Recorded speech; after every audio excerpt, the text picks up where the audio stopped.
Alright guys, I'm back with my WWE Friday Night Smackdown review for June 22nd, 2012.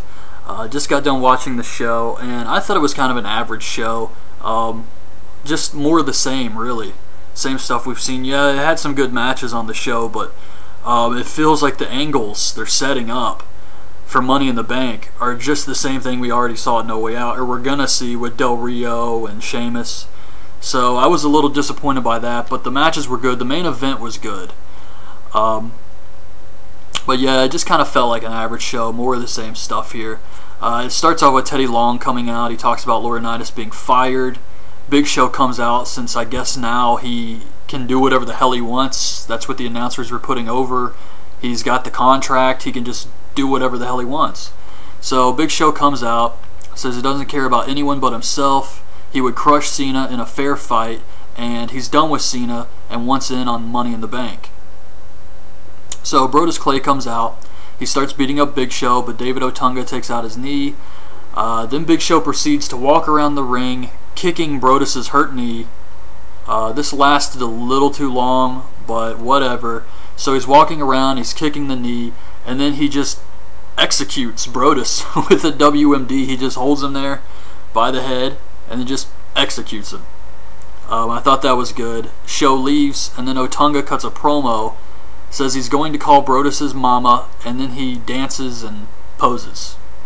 That was it, really. So I guess they're going to continue their feud.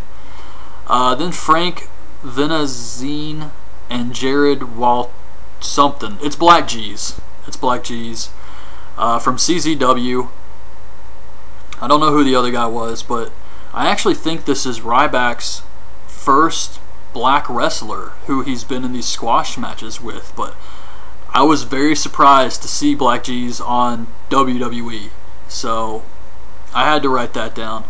And he's not really a bad wrestler or anything, but yeah, he was on SmackDown tonight. Pretty crazy. But they wrestle Ryback.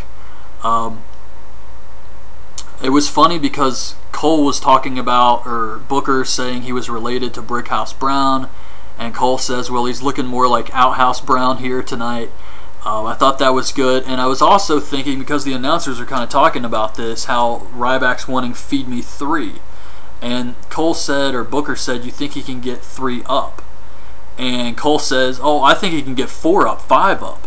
And I'm wondering, because they mentioned that, if that's why they're holding back on giving Ryback 3 guys, is because they've been doing this thing where he hits the finisher on both, and maybe they don't know if he can get 3 up.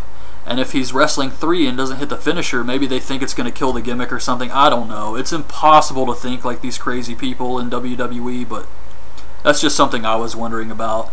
And it also reminded me of a funny thing. I cannot remember where I heard this. I would think it was on Botchamania. Or it may have been on one of the Bryan and Vinny shows on the Wrestling Observer site, but I can't remember. But it was about Daniel Bryan telling a story. I guess he was doing an interview about how he was at Panero with Cody Rhodes and Ryback was freaking out that they didn't have anything he could eat.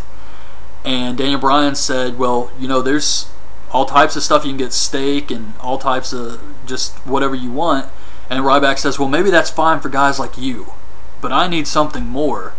And he was up there freaking out saying, I want a salad. And Daniel Bryan said there was a sign that said, like, prime salads or whatever. And Ryback just couldn't take it. He was getting really pissed off at this restaurant. So I thought that was a hilarious story.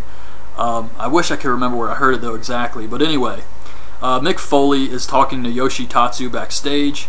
They're talking about Sako. Vicky Guerrero comes up, says next week she is going to be general manager of Raw and SmackDown. Foley says she can use a new assistant, and then Great Khali shows up dancing. His theme music instantly plays, and we get like a little comedy thing. Daniel Bryan says his favorite Raw moment was Marty Jannetty beating Shawn Michaels for the Intercontinental title. I thought that was a good moment, and it's an older one. I'm hoping they get better and better as we build up to the 1000th episode. I'm sure they will. I thought that was a good choice. Then we get Alberto Del Rio versus Christian. It was an alright match. Alberto stops the spear with a super kick. Christian taps to the armbar. So Del Rio is now the #1 contender for the title again. So we will probably get Sheamus versus Del Rio at Money in the Bank, what we were going to get at No Way Out. And then afterwards, Cody Rhodes attacks Christian in the ring, so we're probably going to get that match again at Money in the Bank. Daniel Bryan versus Kane with AJ as the bell ringer. There was a couple botches, but I actually liked the match.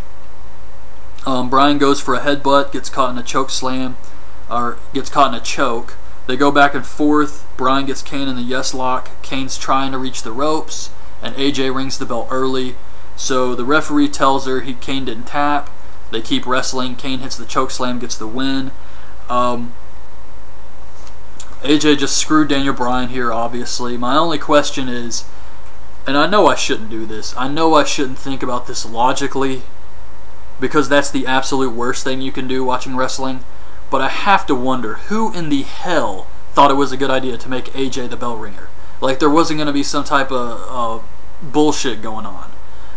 It just doesn't make any sense. Like, who would put her there if they want a clean match? Because the officials are supposed to be about getting a fair match. So why even put her out there in that position? It just doesn't make any sense. And this is something you would normally do to set up an angle. Like have someone out there as a guest bell ringer, and then he screws over someone, and then they start a feud. You don't really put someone at the bell ringer position when they're already in a feud. You see what I'm saying here? So I didn't really care much for that, but I thought the match was decent. Mick Foley comes out. He gets interrupted by Heath Slater. I have to admit, it's growing on me. This one-man band crap is growing on me. So Slater says he was embarrassed Monday. Mick better fix it. Foley introduces his opponent, Zack Ryder. This was a short match, but I thought it was decent. Ryder wins with a Rough Rider. Then Foley and Ryder are backstage. Damian Sandow comes up, puts them both down. This was awesome. The show really needs more Antonio, though, because he wasn't on here. Then we get the Usos versus Titus O'Neil and Darren Young, with AW giving them an awesome introduction. Booker and Cole are arguing on the mic. What the hell happened here? Booker's talking about how he loves Titus's dog barking. And that was great in itself. But then Cole says, I'm trying to listen to AW here. And he says, why? He's just saying, come on, Titus, get him, Titus. I just told you. And they're just going back and forth. This is just improv right here. This was great. But AW distracts the ref so the other guys can do some foul play. Titus gets the win with a big slam off the top.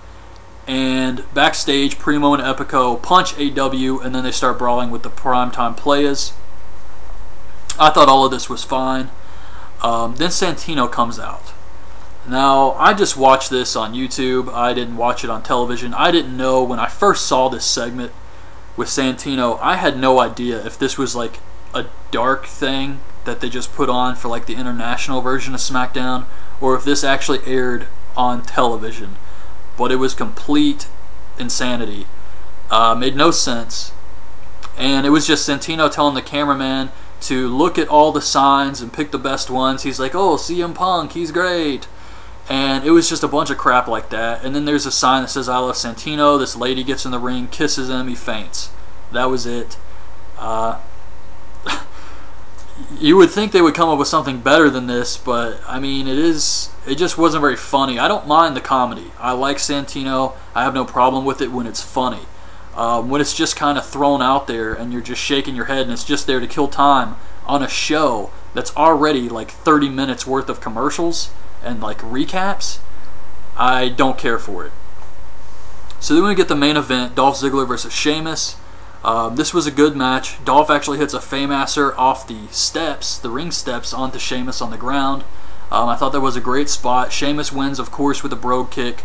But it was a good match, and I'm just still holding out some hope here that Dolph is going to get a push. I think he deserves it.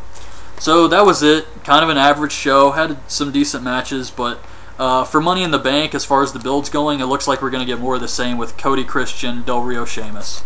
So I'm not really excited about that, but I thought the show was okay this week. So that's it, guys. That's my review of this week's SmackDown. Leave your thoughts on this show in the comments below, and thanks for watching.